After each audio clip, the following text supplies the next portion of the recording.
చంద్రబాబు నాయుడు గారు ఢిల్లీ కొత్త ప్రభుత్వం ప్రమాణ స్వీకార కార్యక్రమానికి అటెండ్ అవుతూ మరి అగ్రికల్చరల్ మినిస్ట్రీకి వచ్చి రాష్ట్రంలో ఉన్నటువంటి మిర్చి రైతుల తాలూకా సమస్యల గురించి కూడా ఇక్కడ ప్రత్యేకంగా ప్రస్తావించడం జరిగింది. నిన్న అగ్రికల్చర్ మినిస్టర్ శివరాజ్ సింగ్ చౌహాన్ గారు ప్రత్యక్షంగా ఇక్కడ అందుబాటులో లేకపోయినా ఆ మీటింగ్కి వర్చువల్లో కూడా ఆయన అటెండ్ అయ్యి మరి కొన్ని విషయాల మీద చంద్రబాబు నాయుడు గారు కూడా రాష్ట్రం తరపున మిర్చి రైతుల తరపున ఉన్నటువంటి సమస్యలు ప్రస్తావిస్తే అది ఖచ్చితంగా ఇమీడియట్గా టాప్ ప్రయారిటీ మీద తీసుకొని అవన్నీ కూడా సెటిల్ చేస్తామని చెప్పి కూడా ఆయన హామీ ఇవ్వడం జరిగింది. మరి నిన్ననే ఆయన వేరేగా ఒక మీటింగ్ ఈరోజు పెడతామని చెప్పి ఇచ్చినటువంటి హామీ ప్రకారం ఈరోజు ఒక మీటింగ్ పెట్టుకున్నాం. అగ్రికల్చర్ మినిస్ట్రీ తాలూకు అధికారులు నేను కూడా అటెండ్ అయ్యాను. రాష్ట్రం తరపున అచ్చెన్నాయుడు గారు అలాగే అక్కడ ఉన్నటువంటి అగ్రికల్చర్ టీం అందరూ కూడా అటెండ్ అయ్యి మళ్ళీ ఆ సమస్యల మీద ప్రత్యేకంగా చర్చించడం కూడా జరిగింది. అందులో ముఖ్యంగా ప్రొక్యూర్మెంట్కి సంబంధించి, ఎందుకనంటే ఇది ఇమీడియట్గా స్టార్ట్ అవ్వాలనే ఆలోచనతో చంద్రబాబు నాయుడు గారు నన్ను రిక్వెస్ట్ చేశారు. మరి దాన్ని సీరియస్గా తీసుకొని కేంద్ర ప్రభుత్వం అలాగే మంత్రి గారు కూడా దాన్ని ఇమీడియట్గా చేయిస్తామని చెప్పి హామీ ఇచ్చారు.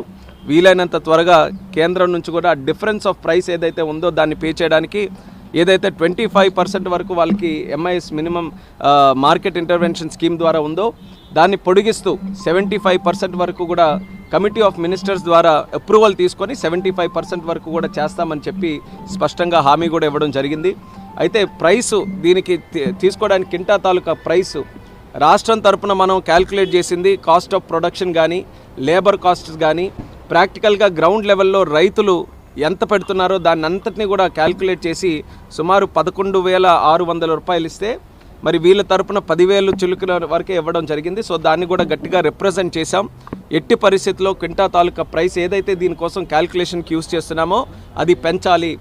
11,600 అయినా దానికంటే ఇంకెక్కువ వస్తే ఎక్కువైనా సరే పెట్టాలని చెప్పాం. ఐకార్కి సంబంధించినటువంటి అధికారులు కూడా పిలిచారు. వాళ్ళకు కూడా స్పష్టంగా ఇన్స్ట్రక్షన్స్ కూడా మరి మినిస్టర్ గారు ఇచ్చారు. ఎట్టి పరిస్థితుల్లో ఆ ప్రైస్ని కూడా ఇంప్రూవ్ చేయాలని. సో అది కూడా చాలా పాజిటివ్గా ఉందని కూడా ఈ సందర్భంగా తెలియజేస్తున్నాం. అలాగే మూడో పాయింట్ నిన్న కూడా ప్రస్తావనలోకి వచ్చింది. ఎక్స్పోర్ట్స్ గతంలో జరిగినటువంటి విధంగా ఈరోజు జరగట్లేదు. దానికి ఇంటర్నేషనల్ జియోపొలిటికల్ ఇష్యూస్ కొన్ని ఉన్నాయి. అయినప్పటికీ కూడా ఆ ఓపెన్ ఎలా చేస్తాం, ఎక్స్పోర్ట్స్ని మళ్ళీ మనం ఎలా ప్రోత్సహించాలి అనే ఆలోచనతో దాని మీద కూడా చర్చిస్తే దాని మీద కూడా కొన్ని నిర్ణయాలు చర్చలో వచ్చాయి. ఆ నిర్ణయాలని ఏ రకంగా అమలులోకి తీసుకొని రావాలన్న దాని మీద రాష్ట్రంలోనే ఎక్స్పోర్ట్స్కి సంబంధించి ఎక్స్పోర్టర్స్ దీనికి ఈ యొక్క చిల్లీ ఫీల్డ్కి సంబంధించిన ఎక్స్పోర్టర్స్ కానీ ఎఫ్పిఓస్ కానీ రైతులు కానీ అందరినీ కూడా కూర్చొని పెట్టి వాళ్ళ ద్వారానే సమస్యలు ఏమున్నాయో తెలుసుకొని దానికి హెల్ప్ చేసే విధంగా చర్యలు తీసుకోవాలని ఒక నిర్ణయం తీసుకున్నాం. సో రాబోతున్న రోజుల్లోనే రాష్ట్ర ప్రభుత్వం తాలూకా ఆధ్వర్యంలో మిర్చి రైతులతో ఒక ప్రత్యేక మీటింగు ఎక్స్పోర్టర్స్తో కూడా పెట్టి దీనికి ఉన్నటువంటి సమస్యలు ఇప్పుడు ఇమీడియట్గా ఎక్స్పోర్ట్స్ పెంచడానికి ఏంటి, లాంగ్ టర్మ్లో కూడా అక్కడ మిర్చి రైతుల తాలూకా ఆదాయం పెరిగే విధంగా ఎక్స్పోర్ట్స్ని ఏ రకంగా మనం ఇంటర్నేషనల్ మార్కెట్కి లింక్ చేయాలి, ఈ రెండింటి మీద కూడా ఒక సదస్సు అక్కడ పెట్టి దాని ద్వారా వచ్చినటువంటి సజెషన్స్ ఏవైతే ఉంటాయో దాన్ని కూడా మనం అమలు చేస్తామని చెప్పి మంత్రి గారు అయితే స్పష్టంగా హామీ ఇవ్వడం జరిగింది. ఆయన కూడా చెప్పారు, ఆయన మాటల్లోనే చంద్రబాబు నాయుడు గారు అంటే చాలా గౌరవం, ఒక విజనరీ లీడర్. ఆయన ఒక సమస్య తెచ్చారనంటే అది స్పష్టంగా ఎంతో ఇంపార్టెంట్ అయితే కానీ ఇక్కడ వరకు తీసుకొని రారన్న ఆలోచనతో టాప్ ప్రయారిటీగా మినిస్టర్ గారు కూడా తీసుకున్నారు. ఆయన కూడా ఎంతో డెడికేషన్గా ఎక్కడ రైతుకి సమస్య ఉంటే వాళ్ళతో నిలబడేటటువంటి వ్యక్తి శివరాజ్ సింగ్ చౌహాన్ గారు. నిన్న కూడా ఆయన ఇష్యూ తాలూకా సీరియస్నెస్ని చూసుకొని ఆయన ఎక్కడో మధ్యప్రదేశ్లో దూర ప్రాంతం రిమోట్ ఏరియాలో ఉన్నా సరే త్రూ ఫోన్ ఆయన ఒక మీటింగ్కి కనెక్ట్ అయ్యి మరి ఆయన కూడా కొన్ని ఆలోచనలు కానీ ఆయన నిర్ణయాలు కానీ చెప్పడం జరిగింది.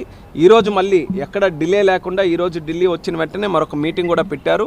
దీన్ని ఇమీడియట్గా కేంద్ర ప్రభుత్వం నుంచి డబ్బులు తెచ్చి ఆ డిఫరెన్స్ ఆఫ్ ప్రైస్ ఏదైతే ఉంటుందో మార్కెట్కి కానీ ఈరోజు ఉన్నటువంటి కాస్ట్ ఆఫ్ ప్రొడక్షన్ ఈ రెండింటికి తేడా ఉన్నది కేంద్ర ప్రభుత్వం భరించి ఇస్తుందని చెప్పి స్పష్టంగా హామీ ఇవ్వడం జరిగింది. దీన్ని ఎంత త్వరగా వీలైతే అంత త్వరగా అమల్లోకి తీసుకొని రావడానికి ప్రొసీజరల్గా ఏవైతే ఉన్నాయో వాటన్నిటి మీద డిస్కస్ చేసి ఇమీడియట్గా ఆ స్కీమ్ ద్వారా చేయిస్తాం. ఈలోపు మార్కెట్ యార్డ్లలో పెద్ద ఎత్తున పంట తరలించుకుంటారు, వాళ్ళ పరిస్థితి ఎట్లా, వాళ్ళని ఎట్లా అమ్మకాలు వాళ్ళు చేస్తే మనకి ముఖ్యంగా వాళ్ళకు కూడా చెప్తున్నా ఇమీడియట్గా రాష్ట్ర ప్రభుత్వం కూడా అందుకనే ఇప్పుడు తీసుకున్నటువంటి నిర్ణయాలు ఇమీడియట్గా మనం గ్రౌండ్ చేయాలనే ఆలోచనతో అది కూడా చెప్పాం. మనకి ఏదైతే ఆ డిఫరెన్స్ ఆఫ్ ప్రైస్ ఐకార్ ద్వారా ఉన్నదో అది ఇమీడియట్గా వాళ్ళకి సెటిల్ చేయమని చెప్పాం. వాళ్ళు పాజిటివ్గా ఉన్నారు. ఎట్టి పరిస్థితుల్లో మనం దాన్ని మ్యాచ్ చేస్తాం, ఇంకా అవకాశం ఉంటే హయ్యర్ అయినా సరే పెడతామని చెప్పారు. సో పాజిటివ్గా ఉంది కాబట్టి ఇమీడియట్గా గ్రౌండ్ చేస్తే మీరు ఏదైతే ఇప్పుడు మార్కెట్లో జరుగుతున్నటువంటి విషయాలు చెప్తున్నారో అక్కడ ఎక్కువ ప్రాబ్లం లేకుండా జరుగుతుంది. ఐకార్ ద్వారా ఇప్పుడు ఎంత సపోర్టింగ్ ప్రైస్ వచ్చే అవకాశం? ఐకార్ ద్వారానే మనం పెట్టినటువంటి ప్రైసే ఈరోజు 11,600 పెట్టాం. ఐకార్కి అది మ్యాచ్ చేయమని చెప్తున్నాం. ఈరోజు కాస్ట్ ఆఫ్ ప్రొడక్షన్ మేము చాలా పక్కాగా క్యాలిక్యులేట్ చేసాం రైతుల ఒపీనియన్లు తీసుకొని. సో అంత ఉండాలి. ఇంకా అవకాశం ఉంటే లేబర్ కాస్ట్ ఇవన్నీ కూడా ఉన్నాయి. ఇప్పుడు కష్టాల్లో ఉన్నారు. ఏది ఇచ్చిన రూపాయి రైతుకి వెళ్తుంది కాబట్టి అవకాశం ఉంటే దానికన్నా పెంచమన్నాం. సో ఐకార్ ఆ ప్రాసెస్లో ఉంది, పాజిటివ్గా ఉన్నారు పెంచుతామన్న ప్రాసెస్. ప్రస్తుతానికి ఆంధ్రప్రదేశ్కి సంబంధించి ఇప్పుడు ఆంధ్రప్రదేశ్లోనే మనం అనుకుంటే గుంటూరు, పల్నాడు, కర్నూలు, రాయలసీమలో ఉన్నటువంటి రైతులందరికీ కూడా ఇది బెనిఫిట్ అవుతుంది. కాబట్టి ప్రస్తుతం మనం ఇచ్చినటువంటి రిప్రజెంటేషన్ ఆంధ్రప్రదేశ్ రాష్ట్రం తరపున ఇచ్చాం.